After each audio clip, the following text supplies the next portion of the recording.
Hey everyone, my name is Jason Miller. I'm the Chief Formulator for Green Earth Medicinals. And I wanted to talk about hemp as an herb, as a medical herb, a botanical medicine. For me, as an herbalist, as a practitioner of traditional Chinese medicine, I use botanical medicine as the foundation for my therapies for my patients. And recently there's been a lot of hype, a lot of fanfare around the use of hemp and CBD.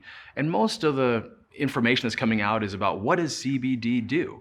And that's all great. That's beautiful stuff. But for me, beyond what does CBD do, it's how does hemp as a plant fit into the formulary that I maintain to apply specific medicines to patients to solve their problems, their health problems. So I just want to give you a little history.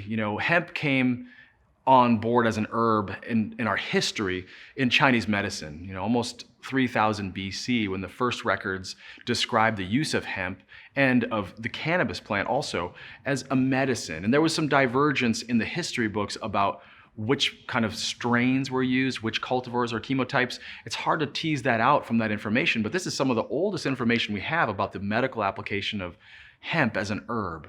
And as information went on, we saw that the Chinese doctors used it over time, and in their very empirical observation, they started to make records of how the plant worked in their patients. And they described things like it affected something called wind. And it's a concept I don't want to get into right now. It's a Chinese medicine concept, but it involves things like paralysis and muscle tics and twitches. It's associated with tremors and Parkinson's disease and lots of other conditions that have that muscle imbalance, that discoordination or dyskinesia associated with it.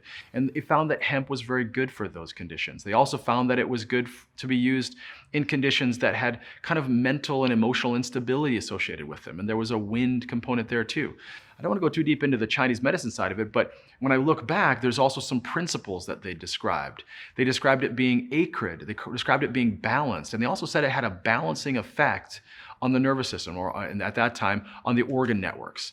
So I took that as the basis for kind of diving into hemp as a medicine, and then using hemp and hemp extracts as a part of formulas has been what I do.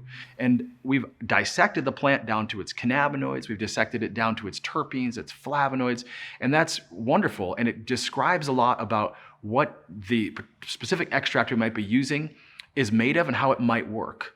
So when we take that information and we combine it with other botanicals, now I have an herb that I can use to help balance a formula, to help direct energy towards the central nervous system, to calming the heart, to calming people's anxiety, to help them sleep. And I just would use it in that context as a neutral, acrid herb, meaning it has kind of an invigorating property, that acridness, and then also one that's balancing and harmonizing. So once I take that sort of older traditional medicine approach of using the principles about what the plant is, and then I bring that into meet the modern science where we say, hey, cannabinoids affect the endocannabinoid cellular system.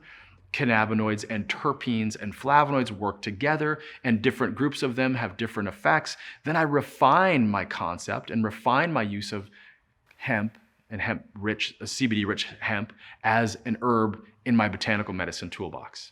Hey, thanks so much for being here today. For more information such as this, come visit us at greenearthmedicinals.com.